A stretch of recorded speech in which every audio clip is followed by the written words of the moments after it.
개같이 벌어서 정승같이 써라 라는 말이 있듯 돈은 얼마를 버느냐보다 어떻게 쓰고 어떻게 지켜내는지가 더 중요한 것 같습니다. 부자들은 재물을 잘 버는 방법보다 새나가지 않도록 하는 것에 더 많은 집중을 한다고 합니다. 물건도 마찬가지 같습니다. 물건에도 돈복을 끌어들이는 물건이 있는가 하면 반대로 재물운이 새어나가게 하는 기운을 가지고 있는 물건들이 있습니다. 아무리 벌어도 돈이 모이지 않고 자꾸만 줄줄 샌다면 집안 곳곳을 한번 둘러보세요. 일상에서 자주 사용하는 이 물건들이 여러분의 가정의 재물운을 빠져나가게 하는 주범이 아닌지 점검해보는 시간이 되시길 바랍니다. 구독과 좋아요 부탁드리며 끝까지 시청하셔서 복과 행운으로 가득 차는 유용한 시간 되시길 바랍니다. 지난번에 집안 정리하실 때 기능을 다하거나 못하는 물건들은 버리시라고 말씀드렸는데요. 돈복을 줄줄 새게 하는 물건 중 첫 번째가 짝이 없거나 짝이 맞지 않아 제 기능을 다하지 못하는 물건입니다. 풍수에서는 균형이란 단어를 빼놓고 설명할 수 없을 만큼 재물운에 큰 영향을 미칩니다. 양팔 저울 한쪽에 물건을 올려놓으면 바로 균형을 잃고 흔들리죠. 이렇듯 우리의 재물운 또한 균형을 잃으면 불안정해질 수 있습니다. 일상 속에서 매일 사용하는 젓가락이나 양말, 반찬 뚜껑 등을 예로 들 수 있습니다. 특히 어머님들 고무장갑 짝짝이로 사용하시는 분들 많으실 텐데 절대 그러지 마시길 바랍니다.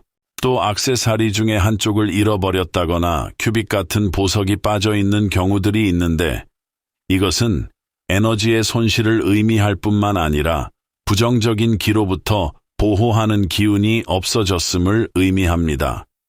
잃어버린 한쪽을 구입해서 짝을 맞추고 빠져있는 보석들은 꼭 수리하셔서 사용하시길 바랍니다. 안방이나 거실에도 짝이 맞지 않는 가구나 물건들이 있다면 사람과의 관계에서도 불안정한 영향을 끼칠 수 있습니다. 이런 불균형과 부조화는 재물운뿐만 아니라 여러분의 건강에도 영향을 줄 수 있게 됩니다. 짝이 맞지 않거나 한쪽만 남아있어서 볼 때마다 미세하게 신경 쓰이는 물건이 있다면 얼른 정리하시거나 짝을 맞춰 균형과 조화를 잘 이루도록 해보세요. 이것이 돈을 새게 하지 않는 첫 번째 방법입니다. 다음으로 여러분 집에 가난을 불러오는 물건은 금이 가거나 깨져 있는 물건들입니다. 금이 간 벽이나 구멍난 천정, 깨진 화분, 거울, 그릇 등이 대표적인데요. 특히 거울은 반사의 힘이 있다고 설명드린 적 있습니다. 깨진 거울 앞에 서서 거울을 한번 쳐다보세요. 그 모습이 마치 얼굴에 금이 가 있는 것처럼 보이지 않나요? 맞습니다.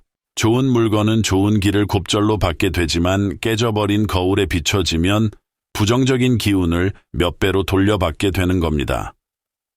특히 유리나 도기로 된 물건은 한번 깨지면 처음처럼 되돌릴 수 없습니다. 이런 물건들을 계속 사용하는 것은 부정한 기운을 계속해서 누적시키는 것과 같습니다. 고약한 냄새가 나는 곳에 좋은 향기를 아무리 뿌려봐야 오히려 더 고약한 냄새를 만듭니다. 기운도 마찬가지입니다. 부정을 걷어내지 않는다면 아무리 좋은 기운을 만들어내도 결국 좋은 기는 사라지고 말겠죠. 이렇게 계속 부정을 누적시키는 물건들, 버리기 아까워서 계속 집에 두실 건가요? 아니시죠? 집에 두고 사용해야 하는 이유가 정말 하나도 없습니다. 더 이상은 이런 기운의 물건들을 집에 두고 부정한 기운을 축적시키지 마시길 바랍니다. 세 번째는 금속으로 된 물건 중에 녹이 슬어있는 물건들을 주의하시길 바랍니다.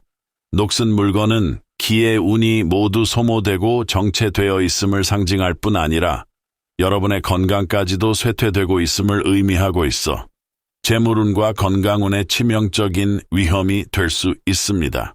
부엌에서 자주 사용하는 칼이나 가위, 그릇 등 물에 자주 닿는 물건들을 꼼꼼히 잘 살펴보고 바로 교체하시라고 말씀드립니다. 이외에도 사무용 가위나 칼, 손톱깎이, 바느질 할 때 쓰는 바늘 등 자주 사용하지 않아서 눈에 띄지 않았던 물건들도 한번 확인해 보시고 녹슨 것은 버리시길 바랍니다. 또 멈춰있는 시계나 예전에 쓰던 핸드폰, 고장난 운동기구와 오디오같이 값이 좀 나가는 것들은 이러지도 저러지도 못하고 그냥 두는 경우가 많은데 이런 물건들 또한 집안의 기운을 떨어뜨립니다. 멈춰버린 시계는 시간의 정지를 의미하여 에너지 흐름이 멈춰 있음을 상징합니다. 흐르지 않고 고여있는 물은 분명히 썩기 마련이죠. 재물은 또한 흐르지 않고 정체되어 있다면 여러분의 가정에 부정적인 기운을 불러 올 수 있습니다. 집안 곳곳 기의 흐름이 잘 순환될 수 있도록 정지되어 있는 물건들은 수리해서 쌩쌩하게 제 기능을 다할 수 있도록 해주세요. 수리가 불가능하다고 판단되는 물건은 뒤도 돌아보지 마시고 정리하시는 게 새는 돈을 막고 부가 축적되게 하는 지름길입니다. 마지막으로 신발과 옷장을 한번 들여다보라고 말씀드립니다. 옷장에 옷걸이가 부족해서 한 개의 옷걸이에 여러 장의 셔츠나 옷을 걸어두신 분들 계신가요? 이런 정리 방식은 기의 흐름을 정체시킬 뿐만 아니라 질서와 조화까지 무너뜨립니다. 엉키거나 겹쳐져 있어 구겨진 옷들이 있다면 여분의 옷걸이를 구매하셔서 한 옷걸이에 하나의 옷을 걸어 옷의 기운에도 조화와 질서가 잘 깃들도록 보관해 주시길 바랍니다. 그리고 오래 신어 낡아지고 불편해진 신발들을 버리지 못하고 있다면 반드시 정리가 필요합니다. 특히 신발은 여러분이 앞으로 나아가야 하는 방향성을 나타냅니다. 좋은 신발은 좋은 곳으로 데려가 준다는 말 들어보셨죠?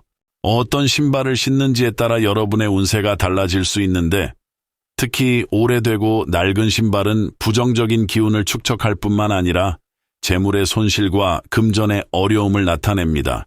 옷이 날개다, 어떤 신발을 신고 있는지에 따라 하루가 달라진다라는 말들처럼 단정하고 깨끗한 옷과 신발에는 좋은 기운이 쌓여 여러분의 운세에도 긍정적인 일들이 일어날 수 있습니다. 여러분 참 이상하죠? 시간이 가면 갈수록 물건을 버리는 게 더 어렵게만 느껴지는 것 같습니다. 오늘 여러분께 알려드린 내용들을 바로 실천하기 어려우시다면 차근차근 비워나가 보세요. 이런 물건을 빨리 정리하는 것보다 변화들을 시도하려고 할 때 여러분의 마음에 불편함이 생기지 않도록 하는 것이 최우선입니다.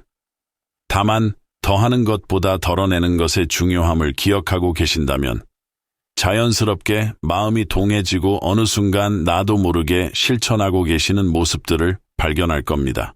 당장 실천하지 못한다고 해서 미뤄둔 숙제처럼 무거운 마음을 가지지는 않으셨으면 좋겠습니다. 그리고 실천으로 옮기시고 계신 분들이 계시다면 여러분들의 소식도 많이 알려주세요. 마지막까지 이 영상을 시청하고 계시는 분들이라면 반드시 큰 재물과 성공을 꼭 이루실 수 있다는 생각이 듭니다. 곧 다가올 큰 행운 잘 받으시고 오늘도 끝까지 시청해 주신 여러분께 감사드립니다.